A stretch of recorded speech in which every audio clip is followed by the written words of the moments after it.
bangeni mpemba zulu mvumbi zalombo ndiamu mena nyonga ya munzila mayama mulemvo piema matswandere ilembane mukula kanda ya ele nkondibila musese dia kuyambala intwari kakanga kitwa ketitunga kabayendela manenga kumayama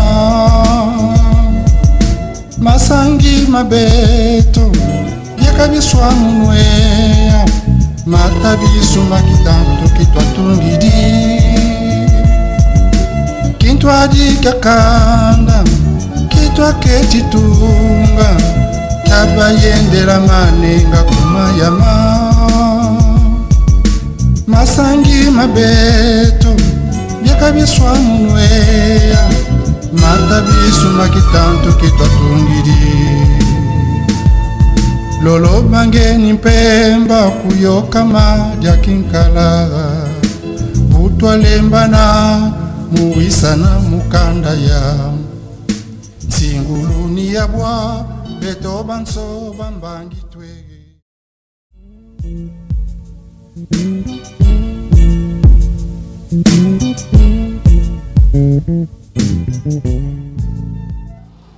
Oui, je suis Maître Tony Gilbert Moudilou, je suis le Premier ministre du gouvernement congolais en exil.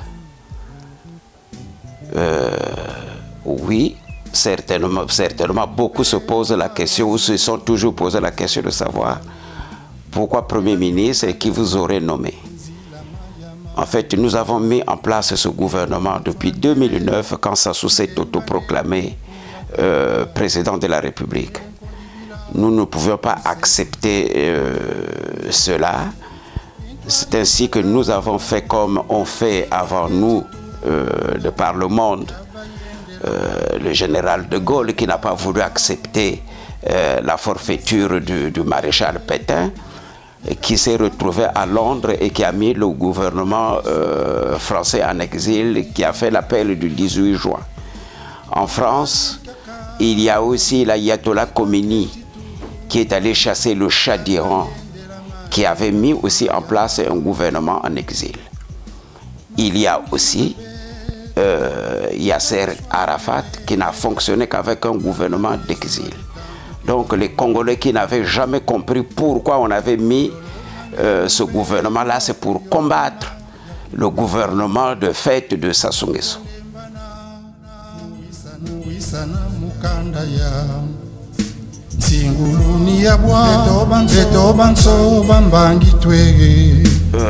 En 2016, non pardon, en 2007, j'avais été contacté par les mêmes qui ont contacté Sassou Nguesso quand il est venu préparer son coup d'État ici. Ils nous ont contactés parce qu'ils voulaient se défaire de Sassou, qui n'avait pas respecté les engagements qu'il avait pris auprès de la France. Donc, j'avais voulu, je discutais déjà avec le général que j'avais rencontré à Abidjan depuis plus de 4 ans. Et j'avais besoin de son expertise. Je l'avais appelé, on discutait et il a accepté à ce qu'il fasse partie de ce coup. Mais finalement, le coup n'est même pas allé loin. Il y a eu, et ça s'est arrêté net. Comme on dit, c'était pratiquement un mort-né. Pourquoi ça n'a pas été plus loin? Parce que, bon, j'avais jugé que ça ne servait pas. Mais nous savions, lui et moi, qu'on nous filmait. Jamais on n'avait pu penser que cette cassette devrait être utilisée. Et d'ailleurs, on ne sait pas qui est-ce qui a amené cette cassette à Brazzaville. Bon, là aussi, la solution est venue du général. C'est le général lui-même qui nous dit, qui nous apprend que c'est Arlette Soudan qui avait distribué la cassette à Brazzaville. Mais ça n'avait jamais été Moudilou, puisque moi je n'étais même pas au courant. Lui, il était au courant depuis 2013. Moi, je l'apprendrai le 19 décembre 2015. C'est Isaac, un ami Senga Djoumali, c'est lui qui va me l'apprendre. Mais je n'étais pas au courant 2 ans avant.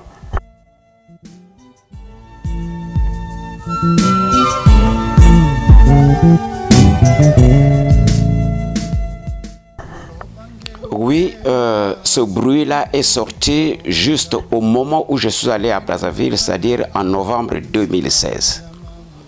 Mais il faut savoir que le général Moukoko est en prison depuis le mois de juin 2016. Et quand il est emprisonné, Moudilou est en France. Nous l'avions tous appris par les médias. Moudilou n'était pas à Brazzaville avec M. Denis Sassou Nguesso pour mettre le général Moukoko en prison.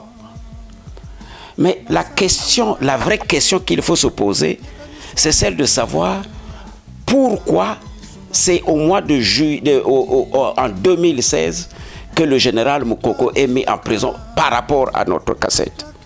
Alors que ce dernier nous a expliqué lui-même que dès qu'il avait entendu qu'il y avait le bruit qui courait sur une cassette, notre cassette, il s'est arrangé pour la voir.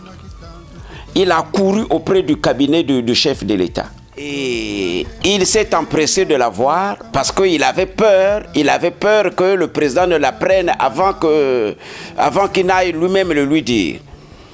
Donc, quand il va la prendre, il va courir là-bas à la présidence pour aller leur expliquer, parce que certainement il connaît bien les gens, comment ils pouvaient interpréter ça.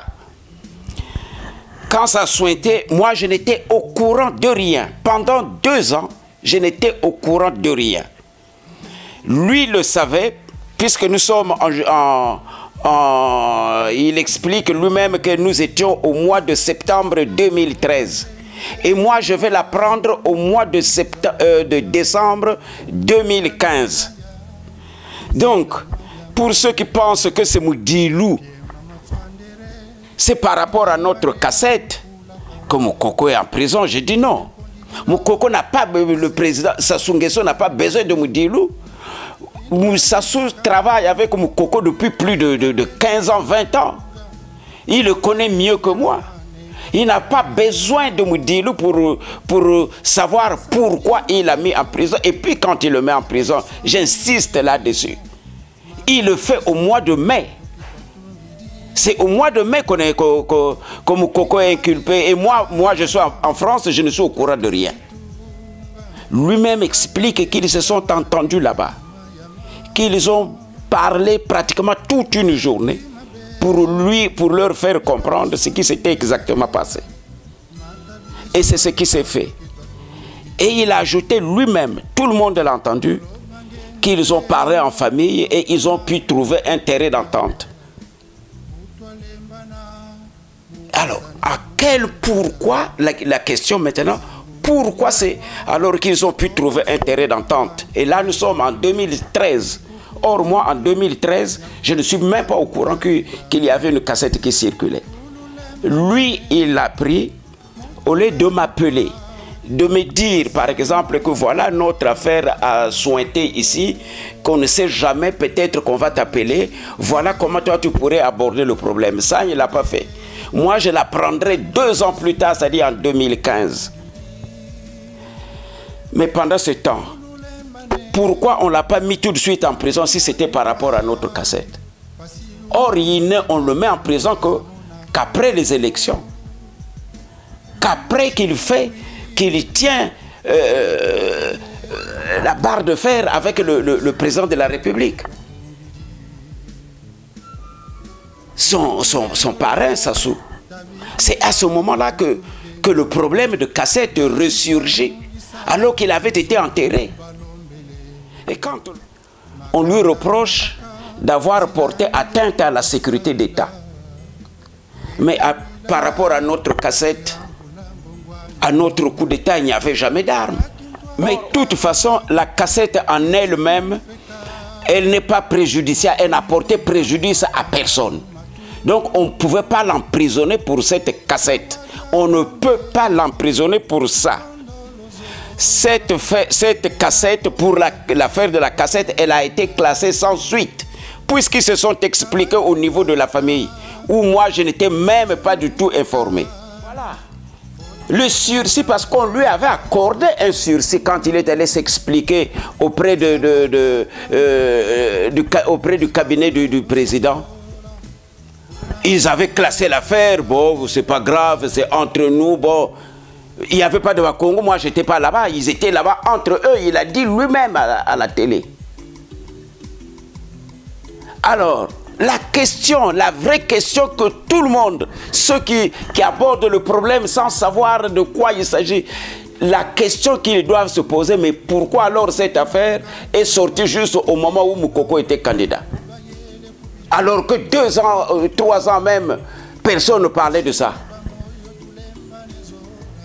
Eux-mêmes, au niveau de leur famille, ils ont conclu que ça n'avait pas d'impact.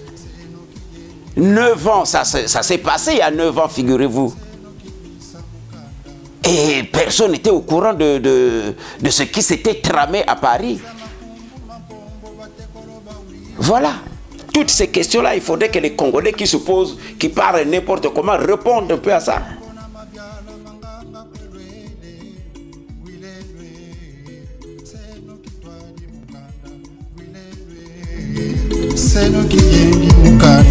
Si c'était par rapport à cette cassette, moi je serais en prison. Et moi je ne suis jamais allé témoigner. Regardez, j'ai tout ici. Voilà le dossier de Moudilou et de Moukoko. Ici, il y a toutes les questions qui m'ont été posées par le procureur de la République. Il est venu à mon hôtel. Il est venu à mon hôtel, accompagné du colonel Bakala. Nous avons mangé tranquillement. Et comme ça, à bâton rompu,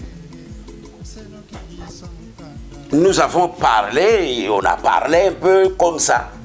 Mais il n'était jamais question de quoi que ce soit. Donc, c'était même pas les questions qui sont posées là-dessus. Ce ne sont pas des questions du genre, oui, pourquoi vous avez fait... Non, parce que l'affaire s'est passée il y a 9 ans.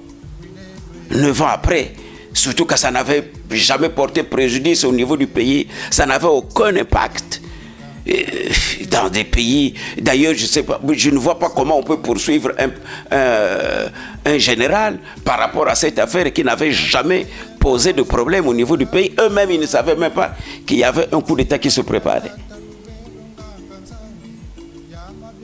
Voyez-vous, donc, tout ça, c'est vraiment, c'est de la mauvaise foi. Jamais Moukoko n'a été appréhendé là-bas ou n'a été inculpé à cause de notre cassette. Le problème de Moukoko se situe au niveau de sa candidature, au niveau de la présidence de la République. Voilà où se situe toute la question. Parce que si c'était la cassette, ça ne devrait pas ressurgir juste après les élections. Ça ressurgit juste au moment où Moukoko ne voulait pas reconnaître l'élection de Sassou Nguesso, quand bien même effectivement tout le monde sait que Sassou avait triché. Mais lui, le général, était trop virulent par rapport aux réponses que tous les autres candidats ont données. Les Kolela, il a fait le profil bas. Les Mounari et autres ont fait le profil bas. Mais lui, il voulait vraiment en découdre avec son patron. Bon, là, je ne sais pas s'il a un problème particulier avec son parrain. Mais ce n'est pas par rapport à la cassette qu'on l'a mis là-bas, mais c'est par rapport à sa candidature. Qu'est-ce que vous dites à l'endroit de vos accusateurs au niveau de la gestion? Mais ils sont animés de mauvais, ils ne savent rien de toute façon. Ceux-là qui à longueur de journée cherchent des pouces sur ma tête, est-ce qu'ils peuvent apporter des preuves? Est-ce qu'ils peuvent apporter des preuves que moi je suis allé, moi j'ai tout le dossier, je l'ai là. Je l'ai là. Mais là-dedans, il ne parle pas de Moudilou, de quoi que ce soit. On parle d'atteinte à la sécurité d'État. Des armes qu'on aurait prises chez le général. C'est Moudilou qui est allé déposer les armes là-bas. Et puis, de toute façon, qu'est-ce qui ne sait pas aujourd'hui qu'au Congo, tous les gens qui sont en prison, ils ont été tous écroués pour atteindre la sécurité d'État. Donc on se pose la question de savoir quel est cet État-là, que tous ces gens-là qui sont là, les Makaya sont en prison pour atteindre la sécurité d'État, les Okombi sont là-bas pour atteindre la sécurité d'État. Et ça, c'est Moudilou? Non, c'est la mauvaise foi des Congolais, c'est tout.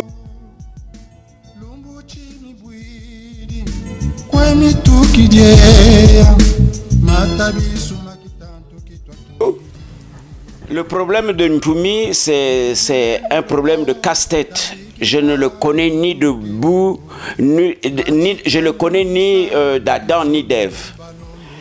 Moi, quand on m'a appelé là-bas, c'était par rapport aux élections. Sassou sait que s'il y a des gens qui peuvent contester son élection, ce sont les gens du pôle. Sassou, la nuit des temps, d'ailleurs, tout le monde l'a écouté quand il est allé, il a fait le tour du Congo. Il n'avait jamais parlé de goût du sang, que ce soit dans la cuvette chez lui, que ce soit dans la Likwala, que ce soit dans le Kouilou, dans les 11 régions, il n'avait jamais parlé de goût du sang. C'est seulement quand il est allé dans le pôle qu'il est allé parler devant les grands sages, devant les grands savants du pôle. C'est là qu'il leur a parlé qu'attention, vous me connaissez, vous étiez déjà blessé.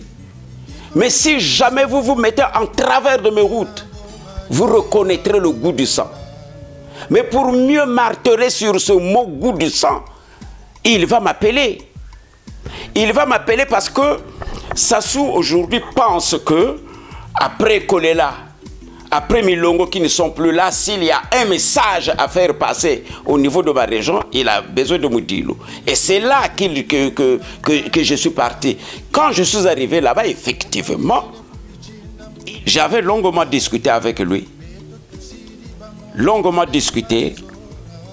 Et il m'a dit que je connais la force d'opposition de tes parents. Je ne veux pas que si jamais quoi que ce soit arrive, que tes parents se mettent en travers de ma route. Donc c'était pratiquement il a répété ce qu'il avait dit. C'était une mise en garde. Parce que tes parents en travers de mes routes. Sinon, tant pis pour vous. Mais vous avez un panier d'œufs sur la tête, quelqu'un, un adversaire ou peut-être un ennemi, quelqu'un qui vous cherche la bagarre, vous tient de tels propos, qu'est-ce que vous allez faire? Moi, j'ai tout de suite appelé Parfait Kolela, qui lui, parce que ce n'est que lui qui pouvait mettre les gens dans la rue. C'est lui qui était candidat, pas Moudilou. Quand bien même j'ai donné quelques petits meetings à Bakongo pour leur expliquer qu'ils pouvaient voter qui ils voulaient, qu'il ne leur arrivera pas d'aller dans les forêts. Qu'on avait pris toutes les garanties. Kolela l'a compris. Et quand Sassou s'est autoproclamé ce 5 avril 2016 président de la République,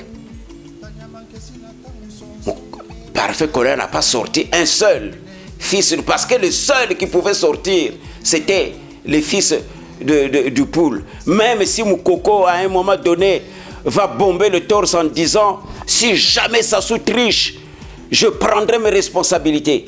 Et il comptait sur les ressortissants du pôle ou du sud qu'il voulait mettre dans la rue. Parce que lui-même, il a quoi? Il n'a personne. Mais moi, j'ai pris le devant en lui disant, si c'est par rapport aux gens du pôle ou du sud que tu comptes, tu ne trouveras personne. Et personne n'est sorti. Parce que ce qu'il dit à Kinkala, par rapport au goût du sang, c'est une mise en garde. Il me l'a répété. Il voulait que moi aussi, je rapporte ça au niveau de mes parents. Et c'est ce que j'ai fait. Nous nous sommes arrangés, le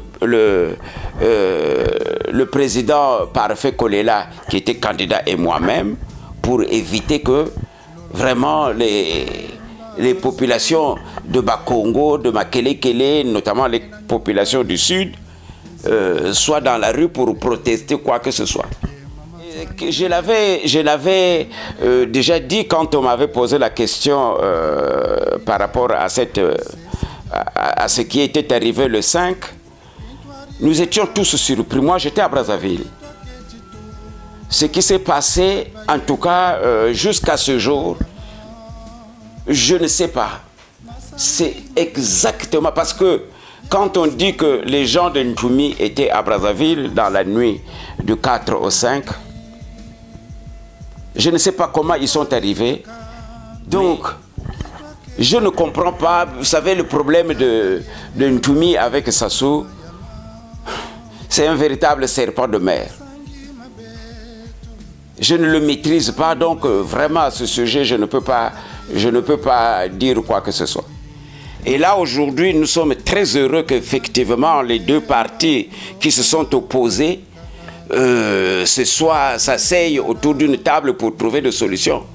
Pour sincèrement faire de sorte que nos parents qui souffrent depuis la nuit des temps, et chaque fois c'est toujours à cause des deux, qu'ils aient pu s'asseoir autour d'une table pour trouver une solution. Nous ne pourrions qu'encourager cela.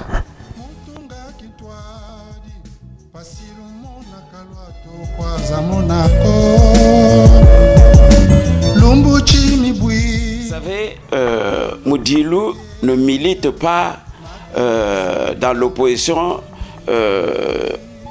aujourd'hui ou hier. Je suis dans l'opposition depuis plus de 30 ans. Depuis que je suis arrivé en France, je n'ai fait que ça. Je me suis retrouvé auprès de mes grands frères que je suis venu trouver sur le terrain, notamment Moudile Nomasengo, le docteur Bakuma, il y avait Ekondi Yakala, il y avait le ministre Aimé Matika. Depuis, je n'ai jamais quitté l'opposition.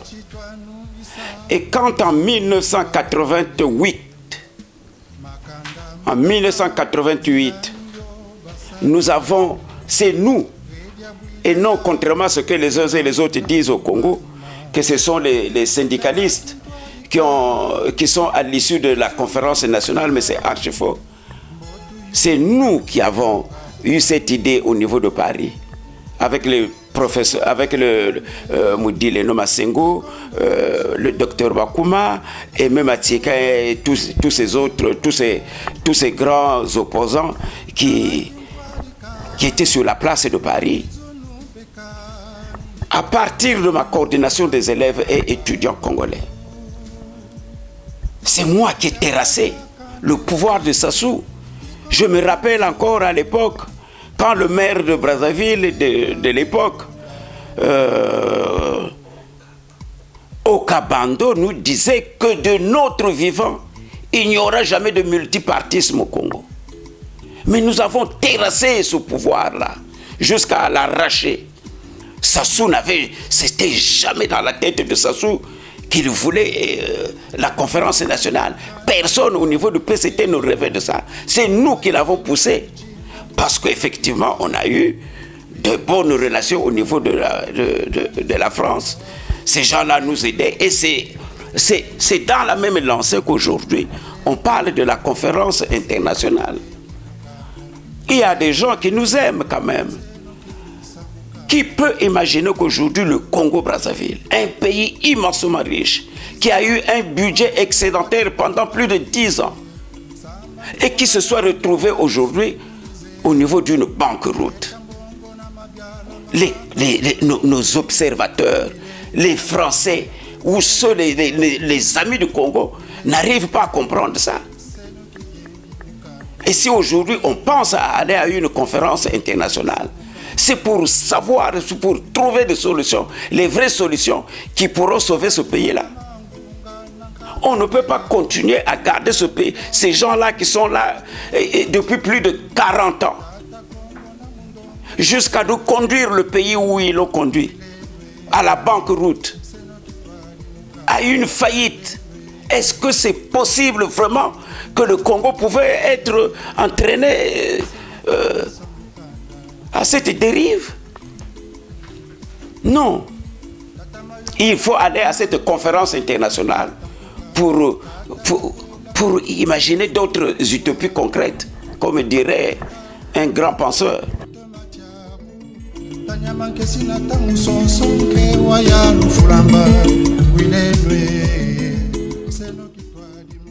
Mais vous savez, M. Mboukadia, c'est quelqu'un de sincère. Quand il a eu cette idée, il n'a pas voulu la garder pour lui tout seul. Il a appelé tout le monde. La première réunion qu'il a tenue le 27 janvier, tout le monde y était. Même pour ceux qui étaient plus ou moins sceptiques, ils ont envoyé des représentants. Les Maléka ont envoyé des représentants. Les Bowawo ont envoyé des gens qui sont venus écouter. Et quand nous nous sommes retrouvés de nouveau, tous ces gens-là étaient là. Et c'est...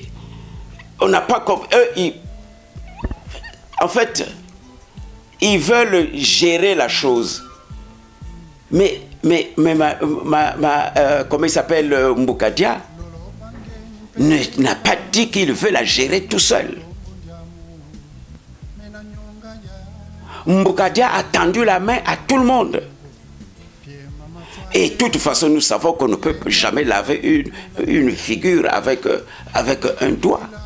Donc, nous avons 11 régions au niveau de la République. Mboukadia a demandé à ce que les 11 régions soient représentées dans la commission ad hoc qu'il est en train de mettre en place. Donc, ceux qui ne veulent pas venir, eh bien, écoutez, c'est tant pis pour eux. De toute façon, chaque région sera représentée dans cette commission ad hoc.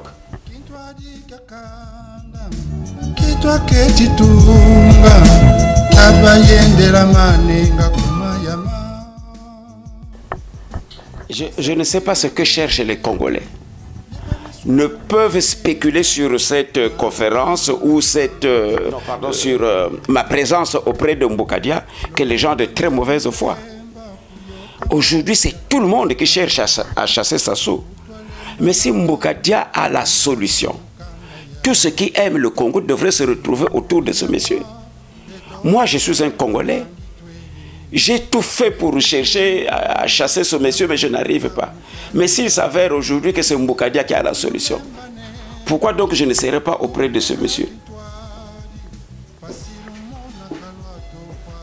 Et Mboukadia appelle tout le monde.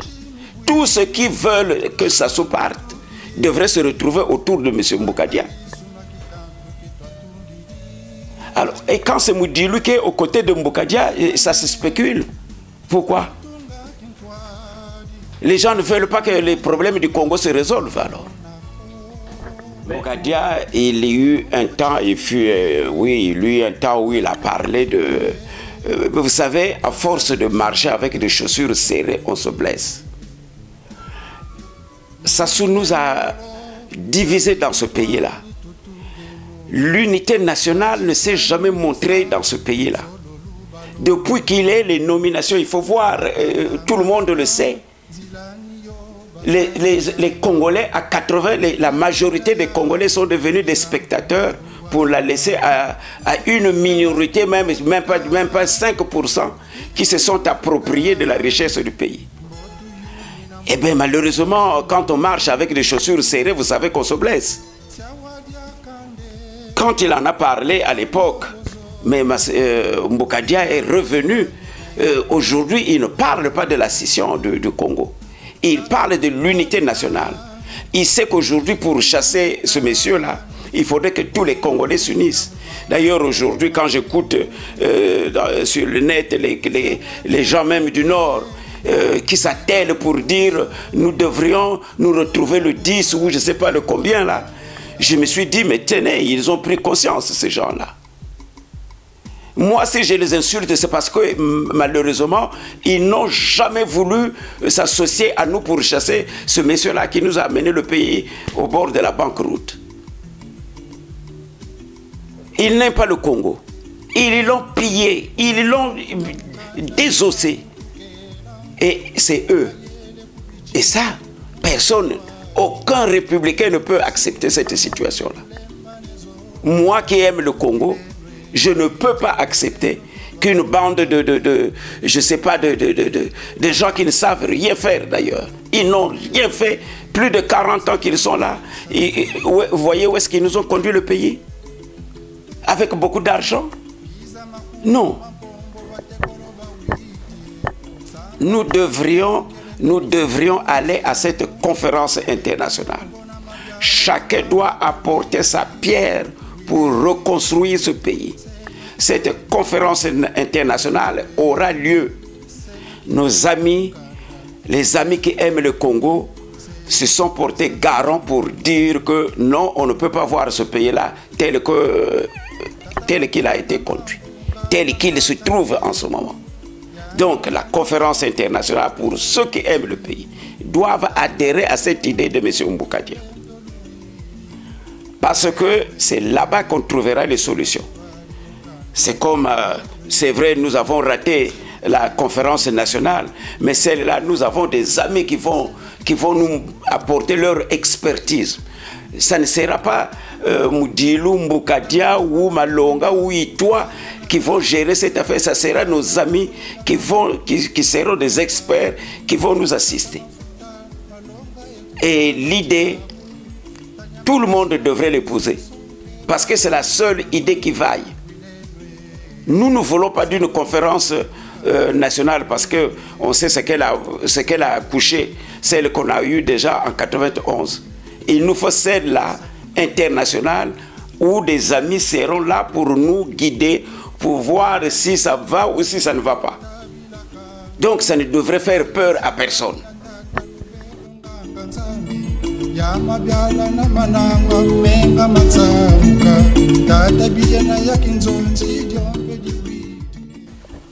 Mais en fait, ceux qui n'aiment pas ce pays, ceux qui ne veulent pas qu'il se développe, justement, ils se nourrissent de cet élan-là.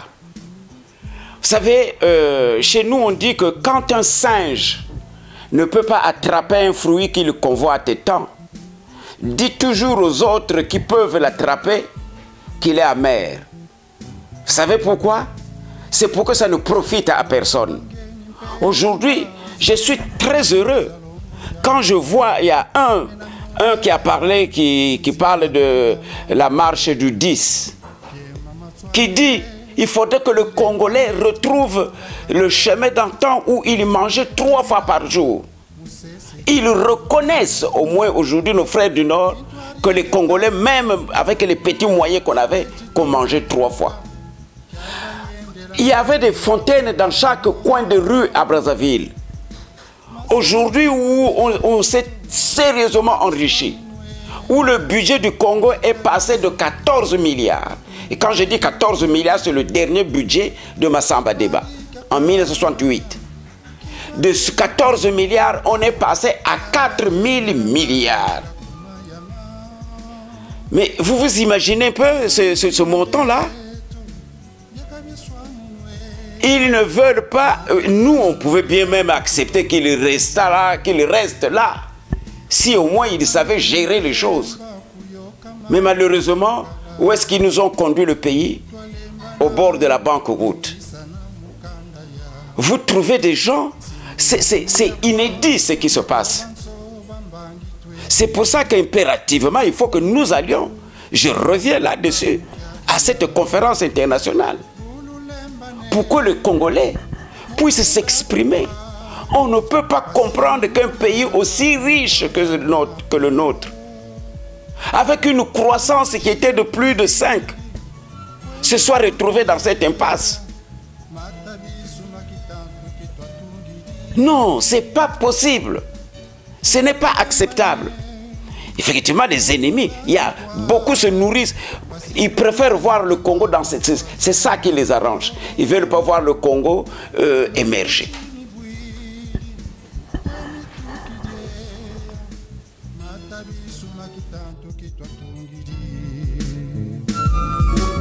Indule no lolo, tabi kintwari tutungeno.